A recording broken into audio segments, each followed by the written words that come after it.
बिस्मिल्लाहिर्रहमानिर्रहीम।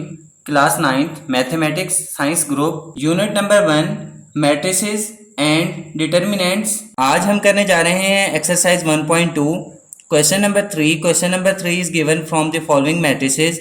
Identify diagonal, scalar and unit identity. Matrices नीचे जो गिवन हमें मैट्रिसेस दिए हुए हैं, इनके अंदर हमने diagonal matrices, scalar matrices and unit और आइडेंटिटी मैट्रिसेस आइडेंटिफाई करने हैं। इनको आइडेंटिफाई करने से पहले हम इनका बेसिक कॉन्सेप्ट लेंगे और उसके बाद क्वेश्चन सॉल्व करेंगे। Exercise 1.2 question number 3 from the following matrices identify diagonal, scalar and unit और आइडेंटिटी मैट्रिसेस। हमने क्वेश्चन नंबर 3 के जो गिवन मैट्रिसेस हैं उनके अंदर से डायगोनल, स्केलर और यूनिट मैट्रिसेस को आइडेंटिफाई करना है, उनकी शिनाख्त करनी है। तो आइए क्वेश्चन को सॉल्व करने से पहले diagonal, scalar and unit matrices की शिनाख्त कर लेते हैं। इनको इंट्रोड्यूस करवा देता हूं मैं आपको, बेसिक कॉन्सेप्ट समझाने लगा हूं। डायगोनल मैट्रिक्स क्या होता है? A square matrix having at least one non zero element in its diagonal entries. इसका मतलब है कि ऐसा स्क्वायर मैट्रिक्स, सबसे पहले आपको स्क्वायर मैट्रिक्स क्लियर होना चाहिए कि जो सेम ऑर्डर का मैट्रिक्स होता है वो हमारे पास स्क्वायर मैट्रिक्स होता है, जैसे कि 1/1, 2/2, 3/3, 4/4, यानी कि number of rows and number of columns दोनों इक्वल होनी चाहिए मैट्रिक्स के अंदर। इसके बाद having at least one non zero element, कम से कम एक एलिमेंट नॉन जीरो होना चाहिए, जीरो ना हो इन इट्स डायगोनल। आपको पता है कि ये जो तिरछी लाइन होती है मैट्रिक्स के अंदर, या इस साइड पर तिरछी लाइन बनती है एलिमेंट्स की, वो डायगोनल होता है। उसके अंदर एक एलिमेंट कम से कम नॉन जीरो होना चाहिए। इसके अलावा all non diagonal entries are zero, जो डायगोनल के अलावा बाकी की एंट्रीज हैं वो तमाम जीरो होनी चाहिए। तो अभी मैं एग्जांपल से आपको एक्सप्लेन करता हूं। 1 0 0 2। अब इसके अंदर आप देखें कि ये वाला इसका डायगोनल है, ये एंट्रीज इसकी दोनों नॉन जीरो है। हमने कहा था कि अगर एटलीस्ट वन एलिमेंट भी इसका डायगोनल का नॉन जीरो होगा तब भी ये डायगोनल मैट्रिक्स ही कहलाएगा। और जो नॉन डायगोनल है वो ये जीरो होना जरूरी है, यानी कि डायगोनल के अलावा जितने भी एंट्रीज होंगे, जितने भी एलिमेंट्स होंगे वो जीरो होंगे, लेकिन डायगोनल में कम से कम एक नॉन जीरो जरूर होना चाहिए। इसकी एक और एग्जांपल ले लेते हैं। मैं 3/3 का मैट्रिक्स बनाने लगा हूं। 0 0 0 0 4 0 0 0 9। अब इसमें देखें ये एक स्क्वायर मैट्रिक्स है जो कि 3/3 ऑर्डर है, इसका 3 रोज हैं और 3 ही कॉलम्स हैं। ये एक स्क्वायर मैट्रिक्स हो गया। अब इसका डायगोनल हमारे पास ये वाला बनता है।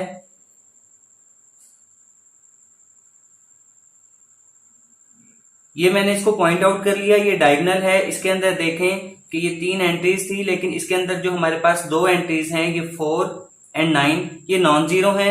एटलीस्ट 1 भी होती है अगर नॉन जीरो, यानी कि अगर यहाँ पर अकेला 9 होता तब भी ये डायगोनल मैट्रिक्स कहलाता। अगर यहाँ पर अकेला 4 होता, यहाँ पर 0 लगा हुआ होता, तब भी ये डायगोनल मैट्रिक्स कहलाता। लेकिन जो बाकी ये जीरोस होना जरूरी है, जो कि नॉन डायगोनल एंट्रीज हैं, इनका 0 होना जरूरी है। एक और एग्जाम्पल मैं 3/3 मैट्रिक्स की यहाँ पे लिख देता हूं ताकि आपको मजीद क्लियर हो जाए। 1 0 0 0 0 0 0 0 0। ये 3/3 एक स्क्वायर मैट्रिक्स लिखा है। इसका डायगोनल ये वाला बनता है, जिसके अंदर डायगोनल के अंदर एटलीस्ट 1 जो एंट्री है हमारी वो नॉन जीरो है, 1 है। बाकी अगर 2 जीरो भी हैं तो कोई बात नहीं, डायगोनल के अंदर एक अगर एलिमेंट भी, एक एंट्री भी नॉन जीरो आ गई तो वो डायगोनल मैट्रिक्स होगा, बशर्ते के कंडीशन क्या है कि बाकी जो नॉन डायगोनल एलिमेंट्स हैं वो तमाम जीरो होना जरूरी हैं। ये डायगोनल मैट्रिक्स हो गया। इसके बाद चलते हैं स्केलर मैट्रिक्स की तरफ। A square matrix having same entries in its diagonal. Diagonal के अंदर एंट्री सेम होनी चाहिए, यानी कि जो तिरछी लाइन मैट्रिक्स के अंदर होती है जिसको डायगोनल कहते हैं, वो सेम एलिमेंट होना चाहिए, सेम एंट्री, सेम नंबर होना चाहिए, कोई भी constant. Same entries never be zero in it. ये सेम एंट्रीज ऐसा नहीं हो सकता कि वो जीरो हो, तब स्केलर मैट्रिक्स कंसीडर नहीं होगा अगर तमाम जीरो आ गई तो। All non diagonals are zero, यानी कि इसके अलावा जो नॉन डायगोनल हमारे पास एंट्रीज होंगी वो तमाम जीरो होना जरूरी है। एग्जाम्पल कोड करूंगा आपको तो आपको मजीद समझ आ जाएगी। 2002 डेफिनेशन के मुताबिक ये इसका डायगोनल है, एक स्क्वायर मैट्रिक्स है, ये 2x2 ऑर्डर है इसका, और इसके डायगोनल के अंदर सेम एलिमेंट है 2 and 2। इसके अलावा जो नॉन डायगोनल एंट्रीज है उसकी वो जीरो हैं, जो कि यहाँ पर मेंशन किया हुआ है। इसके अलावा मैं फिर एक 3x3 का मैट्रिक्स आपको बना के मजीद एक्सप्लेन कर देता हूं। 6 0 0 0 6 0 0 0 6। अब इसका डायगोनल अगर आप देखें तो इसके डायगोनल में 6 सेम एलिमेंट सेम एंट्रीज है इसके डायगोनल के अंदर, और इसके अलावा जो बाकी नॉन डायगोनल एंट्रीज हैं वो तमाम जीरो हैं। तो ऐसे मैट्रिक्स जिनके अंदर डायगोनल सेम एंट्रीज होंगी, बशर्ते कि ये जीरो ना हो, इनका जीरो ना होना जरूरी है, यानी कि ये कोई भी 1 2 3 4 5 या एनी नंबर हो सकता है, सेम एंट्रीज हो सकती है, कांस्टेंट हो सकता है कोई भी, और चेंज नहीं होना चाहिए, सेम एंट्रीज होनी चाहिए। इसके अलावा के बाकी जो नॉन डायगोनल एंट्रीज हैं वो हमारी जीरो होना जरूरी है, तो वो स्केलर मैट्रिक्स कहलाएगा। अब चलते हैं यूनिट मैट्रिक्स या आइडेंटिटी मैट्रिक्स की तरफ। A square matrix having 1 in all diagonal entries and other non-diagonal entries are 0। अब हमारे पास स्क्वायर मैट्रिक्स होना जरूरी है, 1x1 2x2 3x3 और 4x4 ऑर्डर का मैट्रिक्स, जिसके अंदर 1 होना चाहिए इन ऑल डायगोनल एंट्रीज, यानी कि जो उसका डायगोनल बनता है उनमें तमाम में 1 लिखा हुआ हो, एक ही हो, और इसके अलावा जो नॉन डायगोनल एंट्रीज हैं वो 0 होनी चाहिए। जैसे कि मैं यहाँ पर 2x2 ऑर्डर का एक मैट्रिक्स लिखने लगा हूं, 1 0 0 1।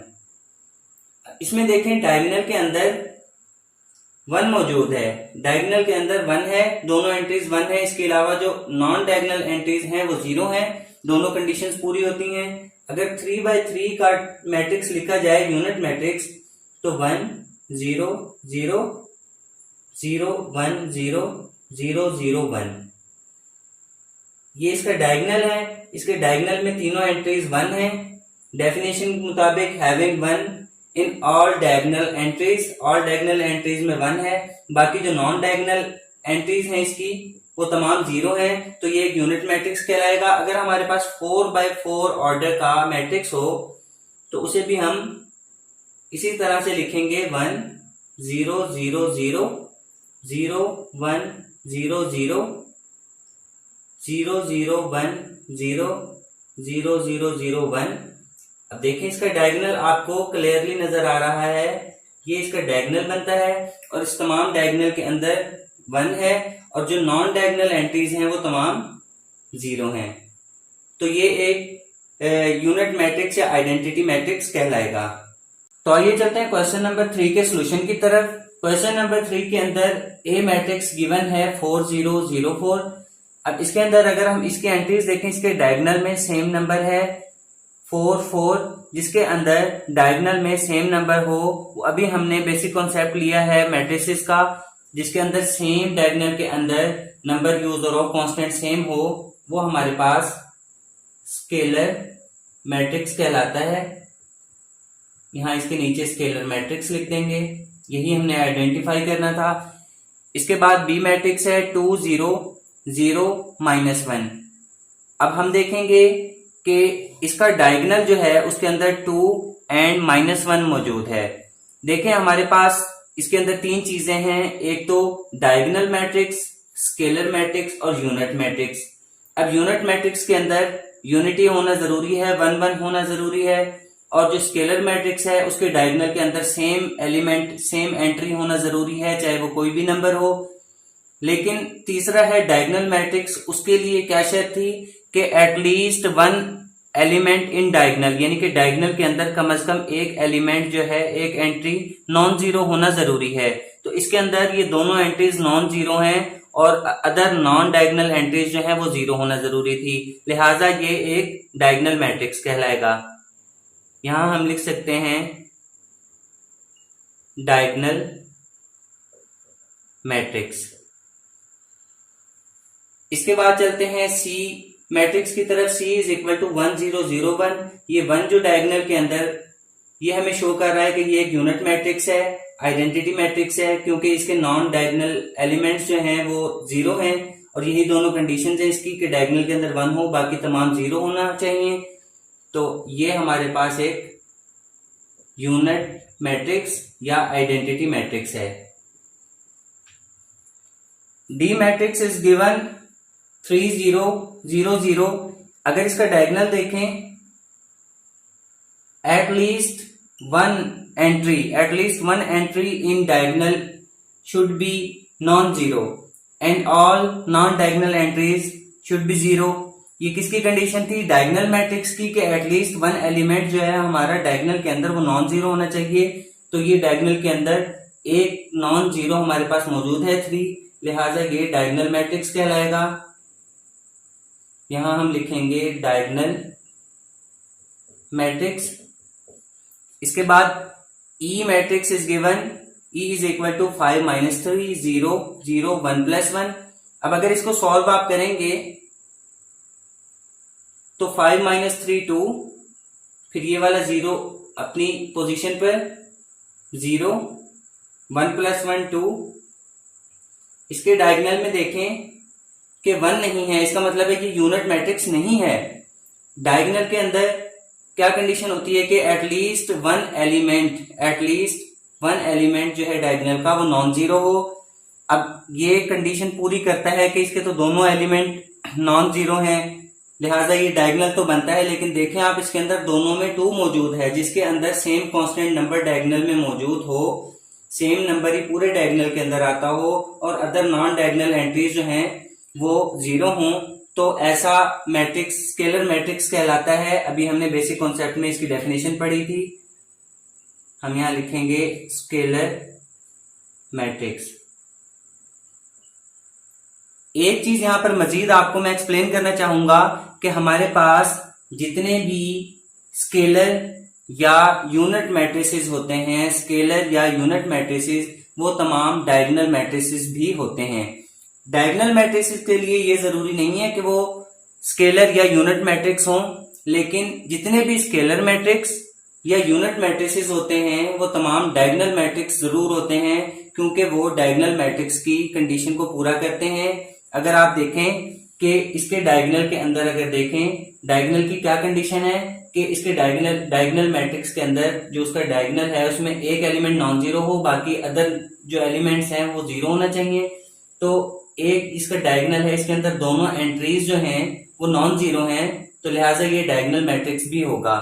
जैसे कि यहाँ पर हमने किया था कि ना नॉन जीरो डायगोनल के अंदर एलिमेंट्स हैं, तो ये भी डायगोनल मैट्रिक्स था। इसके अलावा इसके डायगोनल में भी नॉन जीरो हैं, अदर एंट्रीज जो हैं इसकी वो 0 हैं, लिहाजा ये भी डायगोनल है।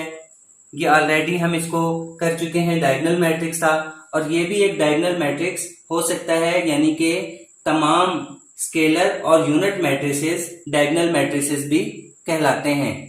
आज हमने एक्सरसाइज 1.2 क्वेश्चन नंबर 3, इसके अंदर हमने diagonal matrix, scalar matrix and unit matrix, इनके बेसिक कॉन्सेप्ट लिए हैं, डेफिनेशन अंडरस्टैंड की है और इसके पार्ट सॉल्व किए हैं, जिसके अंदर हमने मैट्रिसेस को आइडेंटिफाई करना था कि कौन से मैट्रिसेस डायगोनल हैं, स्केलर हैं या यूनिट हैं। और मैंने अपनी तरफ से बहुत अच्छे तरीके से कोशिश की है आपको समझाने की और इनका बेसिक कॉन्सेप्ट देने की। उम्मीद है आपको क्वेश्चन की समझ आ गई होगी।